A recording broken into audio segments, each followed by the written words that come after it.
On the New South Wales North Coast, an exciting new building has just been completed.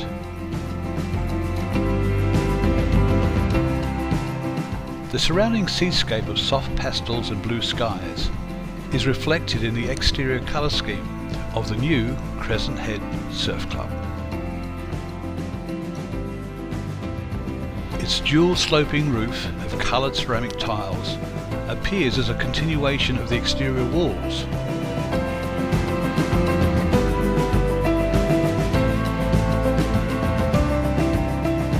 The effect has been achieved using the unique Nulok roof installation system, which can safely fit tiles onto a roof where the pitch is as low as 5 degrees.